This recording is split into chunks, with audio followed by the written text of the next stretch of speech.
Shalom saudaraku yang dikasihi oleh Tuhan, salam sejahtera buat kita semua. Teman-teman dan saudara yang dikasihi oleh Tuhan, kembali bersama saya dalam channel VB Official. Pertama-tama saya ucapkan banyak terima kasih atas setiap dukungan Bapak Ibu dan saudara sekalian. Kiranya Tuhan Yesus memberkati kita semua. Ya, baik. Bapak Ibu dan saudaraku yang dikasihi oleh Tuhan, kali ini kita kembali melihat satu cuplikan video kesaksian seorang murtadin, yaitu Sunardi Damas. Ia tinggalkan Islam dan pilih menjadi pengikut Kristus. Nah, saudaraku yang dikasihi oleh Tuhan, bagaimana seorang yang sudah membangun pemahaman sekian tahun, bahkan puluhan tahun, namun semuanya itu runtuh dalam satu hari. Apa pandangan Anda? Apa pendapat saudara sekalian?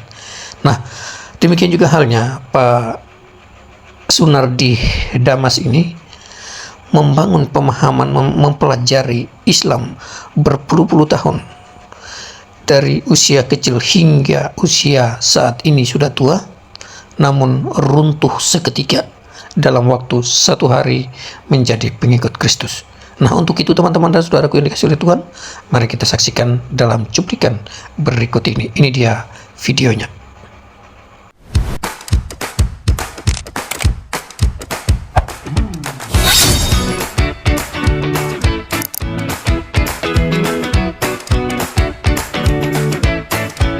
Saya dari kalangan Muslim, dan sedikit akan kami sampaikan bahwa seperti yang disampaikan oleh Pak Franky tadi, bahwa bertahun-tahun, berpuluh tahun iman saya runtuh dalam sehari. Ini memang benar, dan ini awal mulanya saya dipanggil Tuhan. Saya selalu menganalisa waktu sempat bincang-bincang sama Pak Franky. Saya sempat ngomong, Pak, mungkin Tuhan begitu detail untuk mendesain waktu dan kesempatan yang telah diberikan pada saya. Karena perlu diketahui bahwa saya itu dari keluarga yang tidak pernah memperhatikan tentang kelahiran anaknya. Jadi saya itu ulang tahun saya tanggal berapa, bulan berapa, saya tidak tahu persis. Namun, tepatnya 17 tahun yang lalu, tanggal 8 Maret tahun 2006, harinya hari Rabu, waktunya sekitar pukul 8 sampai 10 waktu Indonesia Barat. Dan saya sebelumnya itu tidak ada rencana. Saya akan masuk sebuah rumah ibadah di gereja, itu tidak ada rencana. Bahkan dalam hitungan menit pun tidak ada rencana. Dan itu diawali dari permasalahan rumah tangga keluarga saya yang sudah berantakan. Perlu saudara-saudara sekalian ketahui bahwa proses rumah tangga saya itu sudah dalam persentase di atas 90%, itu sudah diambang cerai. Dan saya sudah mendapatkan relas panggilan dari pengadilan agama. Namun karena kasih Tuhan yang begitu luar biasa, sehingga Tuhan tetap menjaga kondisi rumah tangga saya sampai utuh saat ini. Awal mulanya, tepatnya hari Rabu tanggal 8 Maret tahun 2006, itu diawali dengan suatu permasalahan yang cukup berat, karena kondisi yang boleh dibilang bankrupt atau drop. Akhirnya tidak tahan, istri saya itu pergi tanpa pamit. Dan waktu itu, anak saya satu-satunya namanya Reva, itu masih usia kelas 1 SD. Seperti kebiasaan anak saya kalau ditinggal ibunya, itu sering sakit-sakitan, saudara. Dan saya merasa bingung sekali, sampai dia itu saya bawa ke jauh dari tempat tinggal saya untuk menghibur dia. Kurang lebih di Tobong Kesenian, waktu itu saya berkomunitas. Itu sekitar 3 minggu. Tanggal 7 Maret, tepat di hari Selasa, anak saya itu sudah gelisah karena waktunya sekolah. Dan sempat mau saya ajak pulang, terkendala hujan yang lebat. Akhirnya tertunda untuk hari besoknya. Dan tepatnya pada hari Rabu, tanggal 8 Maret tahun 2006, Pagi-pagi benar dia saya kasih jaket, saya bonceng, saya antar pulang. Sampai rumah saya mandiin, saya ganti seragam, saya antar sekolah. Tapi saya sempat pesen sama anak saya, kalau sekolah jangan sekali-kali minta untuk diantarkan sama ibu. Sebab sampai saat ini, di mana informasinya Bapak belum tahu. Dan anak saya menurut, ya kurang lebih menjelang masuk sekolah itu jam 7 saya antar, sambil menunggu pulangnya anak saya sekolah, terus saya menyempatkan ke rumah teman saya. Dan waktu itu teman saya juga tahu kondisi keluarga dan rumah tangga saya. Terus teman saya tanya, gimana? Sudah ada informasi masalah keberadaannya mamanya Rifa itu? Nah, terus saya menjawab, belum. Apa tidak dicarikan orang pinter? Apa tidak tanya dengan paranormal yang mungkin bisa membantu solusi? Saya sempat waktu itu mengelak dan saya menolak. Oh no, cukup. Saya sudah muak, saya sudah bosan dengan aran-aran, tata cara yang sifatnya itu terlalu banyak aturan, dan akhirnya itu menjebak keluarga saya. Bahkan sampai saat ini belum ada solusi. Terus dengan ringan saya tuh ngomong, justru kalau ada pendeta yang peduli dengan permasalahan keluarga saya, untuk membantu dalam doa, saya setuju dan saya percaya. Kaget teman saya ini, loh, kamu tuh ngomong apa? Kamu tahu, kamu orang-orang apa? Oh iya, memang saya orang Islam. Terus saya desak gini, kalau kamu tidak mau menunjukkan di mana saya harus mendatangi pendeta tersebut, kasih alamatnya, biar saya datang sendiri. Dan waktu itu sekitar jam 8 pagi lebih sedikit. Terus teman saya ini ngomong, udah tunggu sebentar. Saya dibonceng, tidak jauh dari tempat itu, juga di area perkampungan rumah saya diajak berhenti di satu rumah yang berpagar gitu. Saya tanya, mana gerejanya? Oh ini gerejanya. Matamu itu taruh di mana? Ini bukan gereja. Ini maaf, stop. Waktu itu kita ngomong tuh agak kasar-kasar karena memang bahasa-bahasa gimana ya. Jadi saya sempat marah, sempat agak kesel juga. Kamu itu gimana kok? Ini gereja. Bukan, ini rumahnya teman saya ini. Ini rumah Tarto dulu. Iya, tapi sekarang dipakai untuk rumah ibadah. Tidak begitu lama, terus ketok pintu. Terus kita masuk. Tempat kita dipersilakan duduk di bangku gereja itu, tempat ibadah. Sambil nunggu Pak Gembala, yang waktu itu digembalakan oleh Pak Yahya Simpson Horik. Beliau orang dari Papua. Sementara beliau belum keluar, terus kita menunggu. Terus mata saya itu memandang keliling tembok rumah itu. Saya lihat keliling, saya apalin dulu tempatnya Tarto main itu di sana. Itu ada mesin jahit. Saya apalkan. Tapi lama-kelamaan, begitu saya memandang di atas pintu masuk, ada salib kecil. Saya nggak tahu ada kuasa apa. Seketika itu kayak gemetar tubuh saya. Kayak orang ketakutan saya. Sekali-kali saya melirik ke arah salib itu. Sudah kayak orang, saya kayak diperhadapkan dengan sesuatu yang saya harus bertanggung jawab waktu itu. Saya tidak tahu. Terus tidak berapa lama, beliau, Bapak Pendeta, Pak Yahya Simpson Horik keluar sambil menyapa, Salam. Saya tanya teman saya, Salam Yopo, saya gitu. Ya sama dengan itu salam. Kayak kamu kasih salam gitu. Oh, salam, saya juga ngomong gitu. Terus kita ditanya, kita cerita panjang lebar mengenai pergumulan keluarga. Terus saya ditanya, Bapak dari unsur apa? Maksudnya gimana Pak? Enggak, Bapak itu latar belakang agamanya apa? Oh, saya dari Islam Pak. Memangnya enggak boleh ya Pak? Orang Islam itu mau apa? Kita masuk dalam gereja. Oh, enggak apa-apa Pak.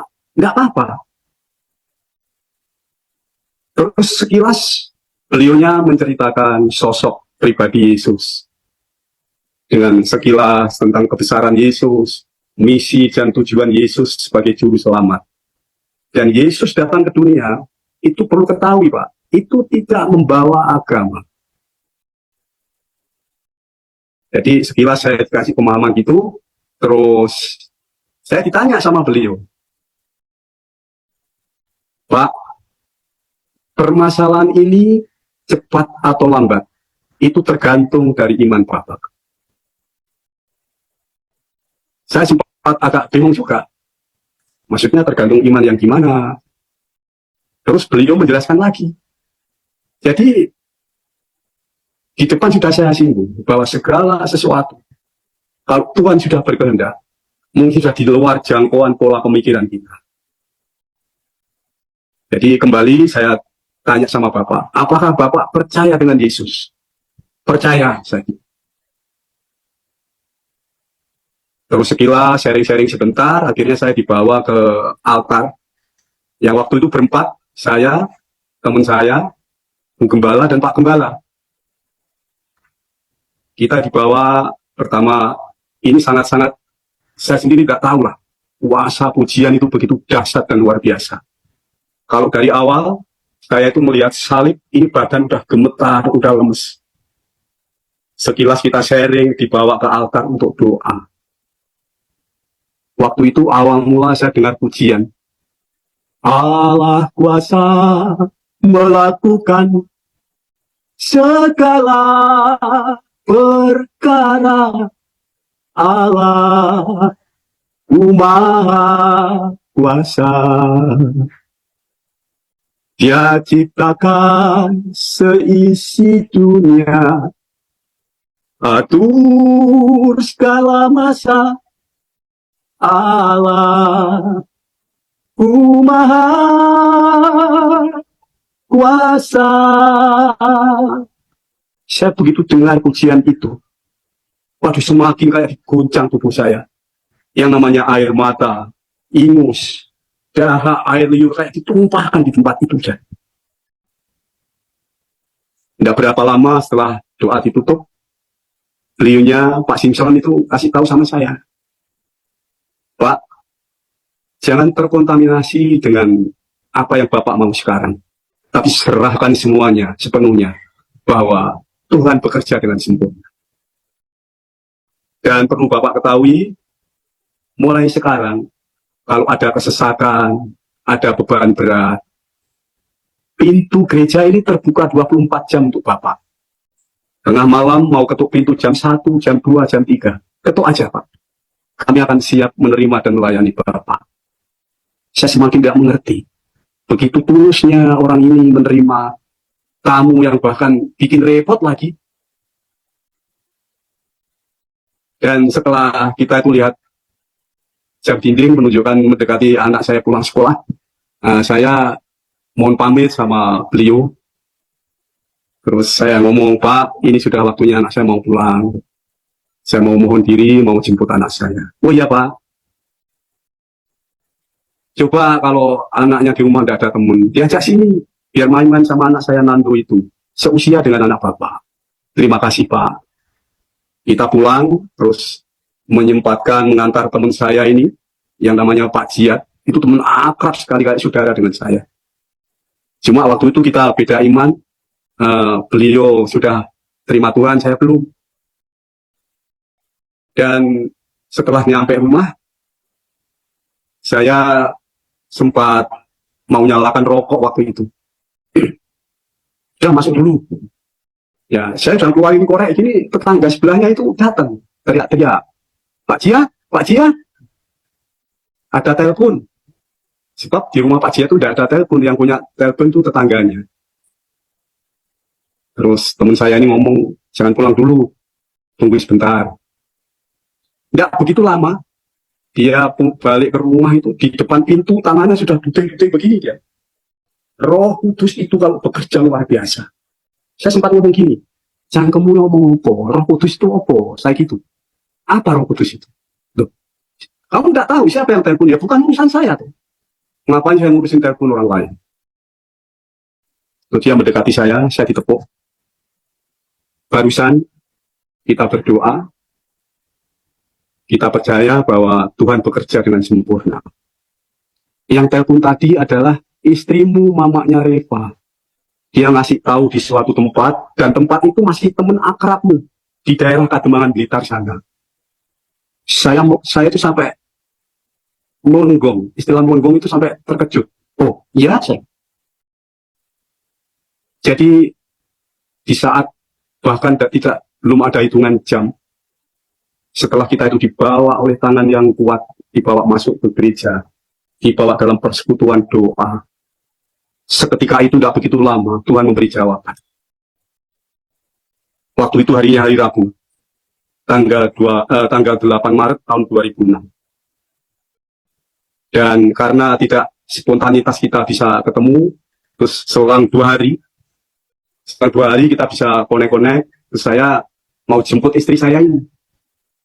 Nah, sebelum jemput, saya ke gereja dulu menemui Bapak Gembala saya, Pak Yaya Simpson Hori. Beliau ngomong begini, apa Bapak sudah siap menerima kedatangan Ibu? Kalau belum siap, silakan Pak. Kalau memang belum siap, tunggu kesiapan hati Bapak. Kalau memang benar-benar sudah siap, sekarang ayo kita berdoa. Biar Tuhan pimpin, Tuhan mengatur segala langkah Bapak dari tempat ini sampai tempat tujuan. Dan kembali lagi bersama Ibu. Dan waktu itu bersamaan dengan operasi motor itu Pak. Jadi waktu itu ketat-ketatnya. Motor saya satu-satunya itu mana pajaknya mati, udah berapa tahun. Terus saya ngomong, Pak, saya tidak berani Pak, motor saya ini pajaknya mati udah ada 3 tahun Pak. Mungkin kalau ada kasih pinjem sepeda motor yang ya sekedar untuk jemput lalu kita kembalikan. Pak, jangan menyangkal dengan apa yang Bapak punya. Kalau sudah Tuhan berkehendak, apapun yang Bapak pakai, tidak ada yang mustahil bagi Tuhan. Dan kita sama anak saya itu, saya taruh di depan, saya bonceng pelan-pelan. Pas ada patroli di jalan raya itu Pak. Karena ini wilayah Blitar, rumah saya wilayah Kediri. Jadi di area sebelum perbatasan Blitar itu ada patroli dari polisi-polisi Polres Kediri. Terus saya sudah tidak ambil pusing, dia tangannya menghadang, saya berhenti. Mukjizat Tuhan luar biasa. Polisi ngomong begini, kenapa Bapak berhenti? Bapak surat-suratnya kan sudah komplit. Ayo jalan aja Pak. Saya sampai tidak habis pikir. Nah, setelah kita lanjut dalam perjalanan menuju ke daerah Blitar, ada patroli yang lebih ketat lagi. Saya tidak menghindar, saya tidak minggir, saya tetap berhenti aja. Ayo Pak, terus Pak, jalan Pak. Sampai dipertemukan dengan istri saya. Tepatnya waktu itu harinya hari Jumat. Dan kita sepakat ngobrol-ngobrol, terus kita pulang. Nah, pulang waktu itu tidak pulang ke rumah. Pulang di rumah teman saya itu. Karena di rumah teman saya itu ada kegiatan komsel. Jadi sampai malam itu saya nunggu sampai selesai acara komsel. Saya belum ikut komsel. Nah, setelah komsel selesai, Pak Gembala beserta jemaat-jemaat yang ikut komsel mendatangi saya. Saya ditanya, Bapak mau pulang ke rumah? Saya ke gereja dulu aja, Pak. Jadi kita pulang ke gereja, terus di situ ya ngobrol-ngobrol sama teman-teman yang begitu hangat dan akrab menerima saya. Dan mulai saat itu, kita satu keluarga diikat dalam suatu tali kasih, tali Tuhan, sampai sekarang. Masih ada hal-hal yang Tuhan kerjakan yang begitu di luar pemikiran saya. Mengenai anak saya yang waktu itu sekolahnya itu di kampung yang basis Muslim. Jadi tidak ada yang mengajar agama Kristen, itu tidak ada di SD-nya. Tapi Tuhan bekerja luar biasa melalui anak saya. Anak saya gelisah, setiap pulang itu murung, saya tanya, kenapa nih? Dia diam aja. Terus di lain waktu saya ketemu dengan kepala sekolahnya yang kebetulan ada teman saya yang ngajar di situ dan kepala sekolahnya itu tetangga juga. Beliau ngomong, itu loh Mas, anaknya tuh kok minta pindah. Saya tanya, kenapa tuh kok pindah? Dia ngomong, tidak ada yang mengajar agama Kristen. Saya sampai tercengang-cengang dengan cara Tuhan bekerja di tengah-tengah keluarga saya. Jadi itulah sekilas dari proses cara Tuhan memanggil. Dan saya tidak habis pikir seharian tadi, saya ingat, Tuhan, kenapa desain Tuhan itu begitu mendetail dan begitu sempurna? Bukankah besok lusa itu tanggal 8 Maret, genap 17 tahun, saya dipanggil Tuhan dan ikut Tuhan. Jadi sampai sekarang, kita satu keluarga, kita sepakat mengikut Tuhan, dan puji Tuhan, anak saya satu-satunya Reva, dia juga ikut andil dalam pelayanan di gereja GBI Rock Mataram Ministry untuk pelayanan tim musik. Sampai sekarang, aduh, saya geleng-geleng dah. Jadi, begitu kita mendekat tanggal 8 Maret, yang namanya syukur itu kadang air mata. Seakan-akan kejadian itu baru kemarin, Bapak Ibu Saudara. Jadi ini sekilas tentang proses cara Tuhan memanggil.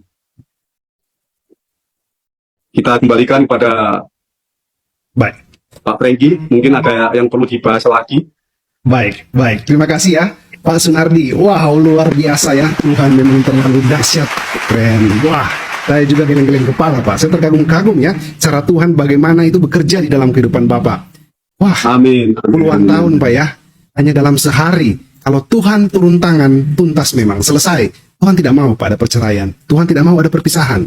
Tuhan tidak mau juga Amin. maut. Haleluya. Iya, jadi dengan cara Tuhan Pak ya, bagaimana Tuhan bisa rekonsiliasi, ibu bisa kembali, keluarga pun bersatu kembali. Bahkan anak pun yang Bapak tidak intervensi, kepercayaannya, keyakinannya, dia sendiri terpanggil ya, hatinya mau untuk belajar kekristenan. Itu kalau bukan Tuhan, Amin. terus siapa? Tuhan kita memang terlalu dahsyat. Sahabat-sahabat mereka ya, jika Anda mengalami pergumulan seperti yang dialami oleh Pak Sunardi, maka kata kunci adalah percaya. Betul Pak ya? Percaya.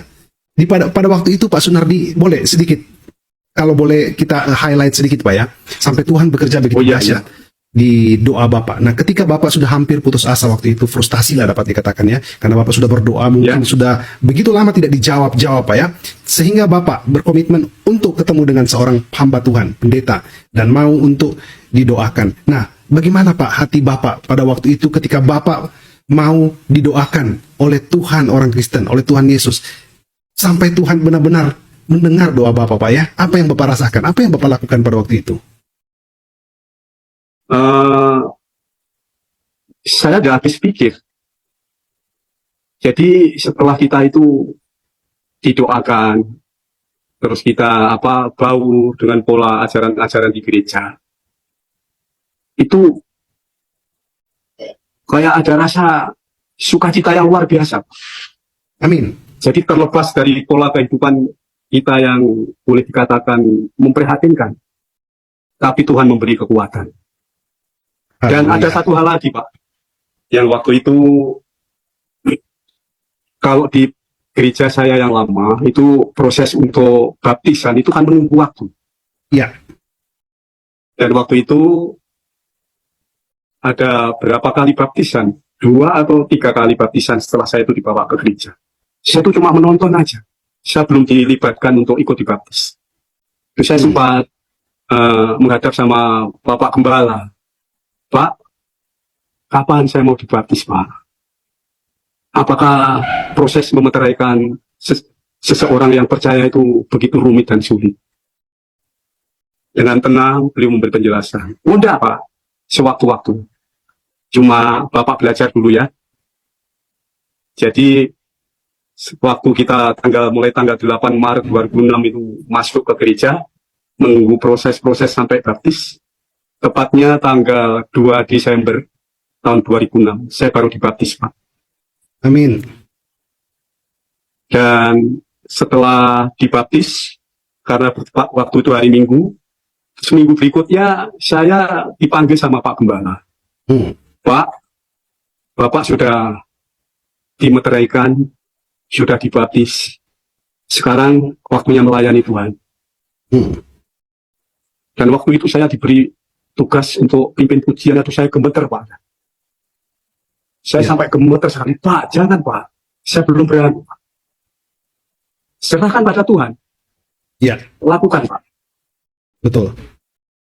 Jadi mulai saat itu kita dilibatkan untuk pelayanan tata layanan ibadah. Terus satu hal lagi Pak, yang saya benar-benar tidak bisa berpikir secara nalar saya. Hmm. Yang waktu itu di gereja saya di kampung, Bapak Gembala ikut seminar INKO, yang artinya Indonesia Korea, di Sinode Malang. Dan gereja yang ada cuma bagian keluarga yang nunggu di rumah gereja itu. Ya. Dan waktu itu saya naik sepeda INKO Pak, dengan jarak yang cukup jauh dari Kediri. Jarak tempuh Kediri ke rumah saya itu kurang lebih 24 kilo. Ya. Setelah saya setengah perjalanan, tahu-tahu saya ada SMS. Beliau, Bu Gembala, kasih tahu, Pak Nardi, dimanapun saat ini Pak Nardi berada, tolong ke rumah sakit baptis. Anak daripada teman Pak Nardi, Pak Wasmi, ini di UGD. Saya tidak habis pikir Pak. Saya langsung balik pakai beda engkol, ngebut balik ke barat lagi. Dan waktu itu bersamaan istri saya sama Reva, anak saya itu kan mau naik angkot pulang karena kita bersepeda. Belum sampai angkot itu berangkat. Terus tahu saya balik, dia tanya, kenapa kok balik? Dia tidak jawab, tangannya saya pegang, beda saya lempar gitu aja, saya masuk ke ruang UGD itu. Saya lihat namanya Arifin, itu udah terlentang di tempat di rumah sakit. Terus dia tanya, loh, Pin, kamu kenapa? Nah, dia sempat bercerita bahwa sebenarnya saya harus berobat di Gresik, Pak, di tempat saya bekerja. Tapi di sana diperiksa sama tim dokter, saya harus operasi, saya takut, saya minta pulang. Namanya saya orang awam Pak, saya cuma hanya punya percaya sama kuasa Tuhan aja. Saya tidak punya retorika yang begitu mendetail.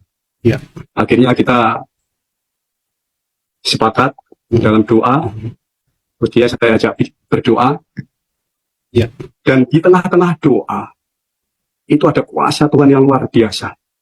Jadi ada kayak ayat itu tertulis di depan mata saya Pak.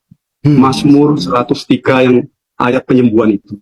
Dia yang mengampuni kesalahanmu dan menyembuhkan penyakitmu. Secara tidak sadar saya teriak, saya baca keras-keras Pak. Sampai para perawat itu buka korden sampai lihat. Nah, setelah doa kita tutup, terus saya mau Pak, saya pamit sama yang sakit ini. Ini kamu tenang ya. Percayakan sepenuhnya pada Tuhan. Terus selang berapa hari, waktu bersamaan dengan hari Minggu, saya dapat keterangan dari keluarganya. Saya tanya, adiknya namanya Tina itu tanya, Tin, gimana kabarnya kakaknya Arifin?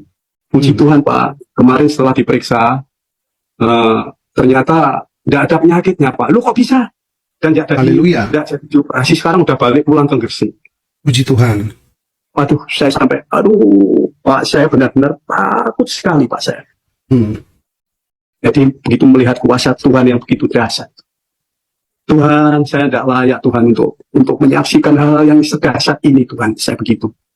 Ya, ini bagian-bagian dari setelah kita ikut pembelajaran di gereja. Luar biasa, Pak, ya. Saya juga merinding mendengar kesaksian Bapak. Wah, cara Tuhan memang benar-benar membuat kita terkagum-kagum Pak ya. Asalkan kita benar mau berdoa, asalkan benar kita mau berharap kepada Tuhan, hati ya. Yang paling penting ini hati kita Pak ya. Betul Pak ya. Iya.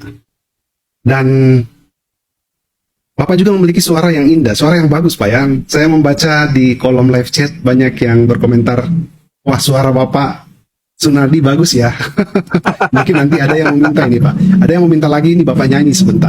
Tapi sebelum saya ke Zoom Pak ya. Sebelum saya ke Zoom. Ya, sahabat-sahabat mereka tadi saya ada baca begini di kolom live chat. Nah itu dengan kebaikan Tuhan bagaimana dengan pergumulan. Ya sahabat-sahabat mereka begini. Setiap pesaksi yang bersaksi di Miracle TV, itu kami tidak ada setting atau mengatur untuk apa yang mau disaksikan atau tidak. Jadi tergantung dari pesaksi. Apa yang dia mau sampaikan. Kalau dia sampaikan dengan pergumulannya, tentu itu adalah Roh Kudus yang mendorong pesaksi itu untuk bersaksi seperti itu.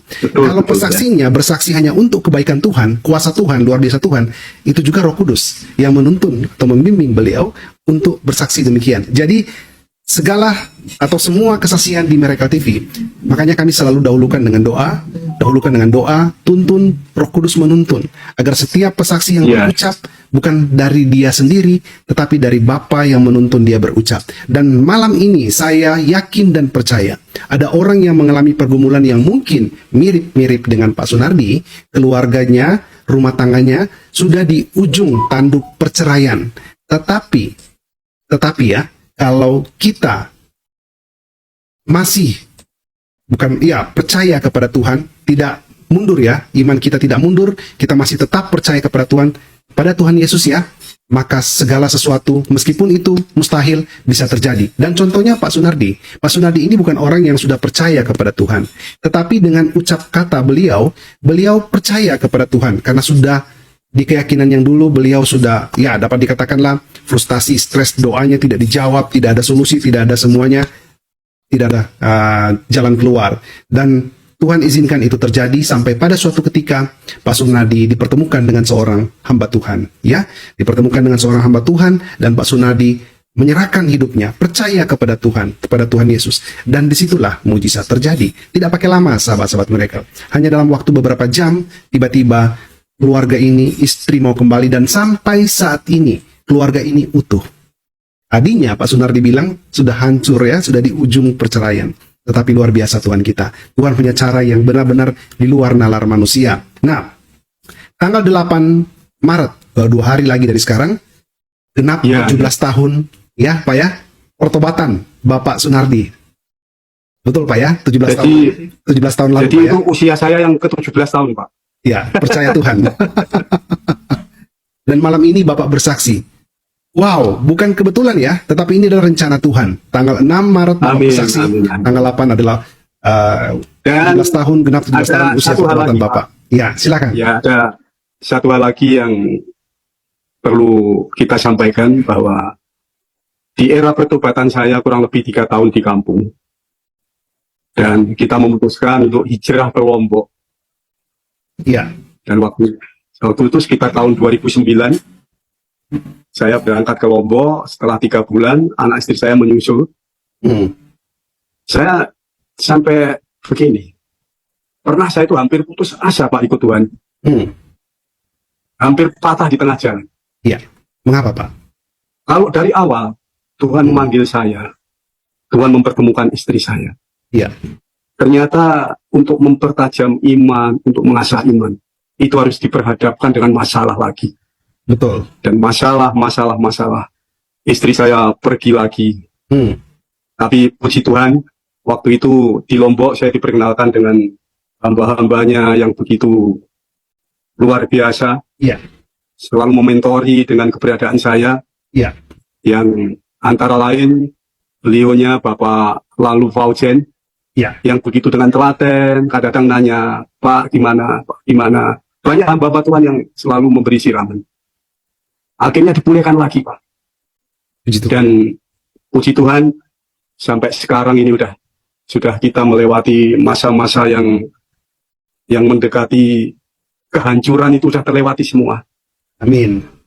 Jadi ya ternyata kita semakin percaya, itu semakin diperhadapkan dengan persoalan-persoalan yang semakin berat lagi. Iya.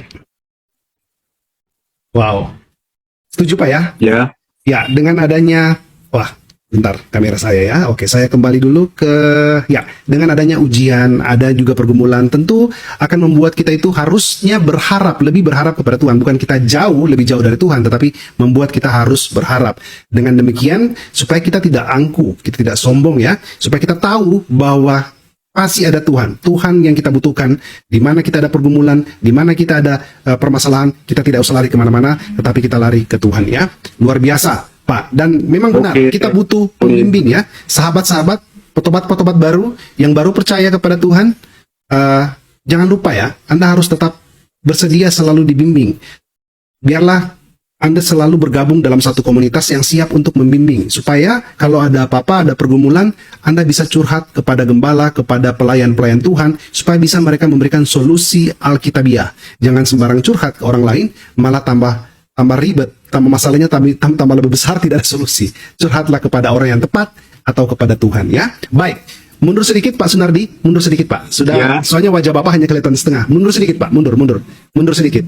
Iya, baik. Dan sahabat-sahabat Miracle, sebelum saya ke Zoom, Pak Sunardi ini adalah salah satu dapat dikatakan apakah anak didik atau dapat dikatakan juga seperti itu ya, dari Pak Pendeta Lalo Pausen. Bagaimana Pak Pendeta juga ini membimbing Pak Sunardi sampai menjadi orang yang bukan hanya percaya tetapi setia di dalam Tuhan meskipun di dalam pergumulan apapun yang beliau hadapi ya. Luar biasa. Amin. Baik, Pak Sunardi, kita bergeser dulu ke teman-teman yang ada di Zoom ya. Barangkali mereka ingin berbagi, bertanya ya. Kita berikan kesempatan dulu. Oh iya. Ya, shalom sahabat-sahabat Miracle yang ada di Zoom. Silakan hidupkan mic dan kameranya. Siapa duluan yang mau bertanya, langsung saja hidupkan mic kameranya. Pak Agus, waduh, Pak Agus ya. Sesudah Pak Agus ada Ibu Ria ya. Oke, kita ke Pak Agus dulu. Shalom, selamat malam Pak Agus. Apa kabar? Puji Tuhan, luar biasa. Salam Pak Franky, selamat malam. Selamat malam. Silakan Pak, silakan. Terima kasih Pak Sunardi atas kesaksiannya. Kesaksian sederhana, tapi menyegarkan jiwa. Yes, haleluya. Ini Pak, kejadiannya Bapak ini hampir sama dengan saya, cuma saya nggak sampai pisah.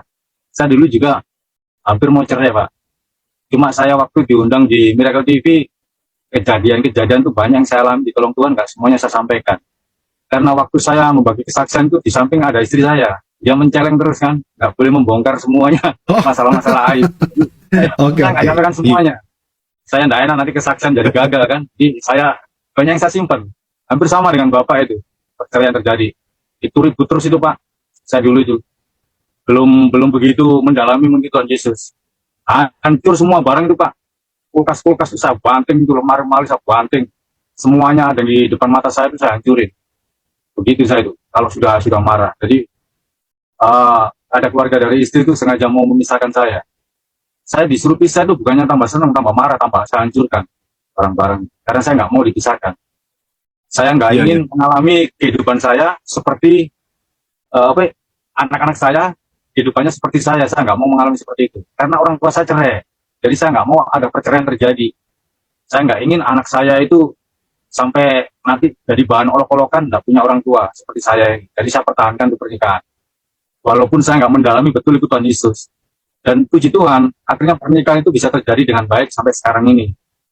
Saya diselamatkan oleh Tuhan Yesus. Ya nggak gampang sih ikut Tuhan Yesus itu. Memang orang banyak mengatakan ikut Tuhan Yesus itu susah. Memang benar susah, tapi sederhana. Kalau kita mengikuti betul-betul sederhana, nggak ada sukanya.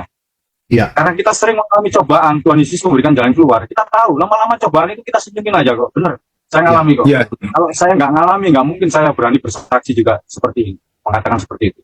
Dan yang membuat dahsyat lagi, Bapak kan juga nggak nyangka kalau Bapak dipakai Tuhan pada saat Bapak berdoa buat anak yang sakit itu, Bapak naik sepeda dan Tuhan menunjukkan itu lokasi Tuhan. Kurang seperti apa sih? Tuhan sudah menunjukkan kasih. Banyak orang yang kurang mengerti. Banyak pertolongan Tuhan, kebaikan itu ditunjukkan. Tapi orang itu masih nggak mengerti. Kebanyakan orang itu menganggap bahwa pertolongan itu untuk dirinya sendiri yang berbuat. Dia pikir dagingnya dia yang berbuat. Dia pikir dengan cara dia sendiri yang berbuat, padahal bukan, itu dari Tuhan. Dan ada loh firman-Nya, kebanyakan orang tahu firman-Nya tapi nggak digunakan. Bisa minta tolong Pak Franky, firman Ya. Tuhan-Nya yang tertulis di Matius 11 Baik. ayat 28 sampai 29. Matius 11, 28, 29 ya. Ya. Saya buka dulu. Nanti dibacakan Pak Sunardi. Ya, saya share ya. Pak Sunardi bisa lihat? Bisa dibaca? Oh bisa. Oke, silakan Pak. 28, 29. Marilah kepadaku, semua yang letih lesu dan berbeban berat, aku akan memberi kelegaan kepadamu. Pikulah kuk yang kupasang dan belajarlah padaku, karena aku lemah lembut dan rendah hati, dan jiwamu akan mendapat ketenangan. Amin. Amin. Ini loh Pak, firman ini kan sering dikhotbahkan kemana-mana. Sering ini. Bahwa penginjil, hamba Tuhan, bahkan pun jemaat juga menyampaikan seperti itu. Tapi banyak orang yang mendapatkan masalah nggak datang. Kan sudah diundang sama Tuhan Yesus. Marilah datang kepadaku, yang letih lesu dan beban berat. Tapi orang nggak ngerti, disuruh datang loh. Contohnya ya kan, kita kan sudah kenal Tuhan Yesus. Sudah ibadah. Pasti Tuhan Yesus juga mengenal kita. Kita dipanggil sudah datang kok nggak mau. Anggap aja seperti ini ya, Pak Franky. Maaf, ini cuma ilustrasi. Pak Franky membuat pesta segala macam. Ya. Terus mengundang orang. Pada saat itu seperti saya lagi lapar, beban berat. Terus saya diundang Pak Franky, saya nggak mau datang, ya nggak mendapat apa-apa. Begitu juga dengan Tuhan Yesus, sudah dipanggil, yang lesu dan berat, datanglah, supaya mendapatkan kelegaan. Seperti yang Bapak saksikan itu kan, Bapak datang ke Tuhan Yesus, sehingga Bapak mendapatkan kelegaan. Dan kalau memang terjadi sesuatu, pencobaan tetap datang, itu memang kita dibilang, itulah kuk yang kupasang. Jadi masalah itu harus kita pikir memang. Tetapi Firman yang tadi mengatakan, marilah datanglah kepadaku. Datang lagi kita. Datang terus. Di ayat 29, supaya kita mendapatkan kelegaan. Nah, kalau nggak mau datang, ya nggak ada kelegaan. Terlepas beban itu. Baik. Tidak akan ada kelegaan. Disitulah kebenaran firman Tuhan. Jangan cuma karena firman Tuhan sering kita dengar, nggak kita jalankan, nggak kita lakukan, nggak kita imani, nggak akan terjadi apa-apa. Disinilah. Makanya kesaksian-kesaksian yang mereka alami orang-orang yang terjadi seperti ini karena tahu, oh firman ini loh, kita harus datang kepada Tuhan karena tahu. Begitu buat saya, karena saya tahu. Tadinya saya nggak tahu. Kan? Saya nggak pernah datang, saya mengandalkan kekuatan. Malah saya curhat ke teman. Kalau teman itu satu rohani, bisa dia membimbing saya, ngasih kebenaran firman. Lah kalau dia bukan rohani, contohnya saya ribut sama si A, dia bukan rohani, pasti tambah dibumburi sama dia. Oh memang begini, pasti begitu ya kan. Tetapi kalau kita datang kepada Tuhan, memberikan semuanya unek-unek masalah, segala problem kita, pasti Tuhan memberikan jalan. Memberikan kelegaan, apapun masalahnya, badai pun terjadi, Tuhan pasti memberikan kelegaan. Jadi firman ini loh saudara, buat semuanya. Tapi dijalankan, dikerjakan. Inilah Pak, bagian dari kebenaran Tuhan yang saya tambahkan. Terima kasih. Baik, terima kasih Pak Gus. Waduh, luar biasa sekali Pak ya. Terima kasih firman Tuhannya, terima kasih juga sudah mendukung dan menguatkan.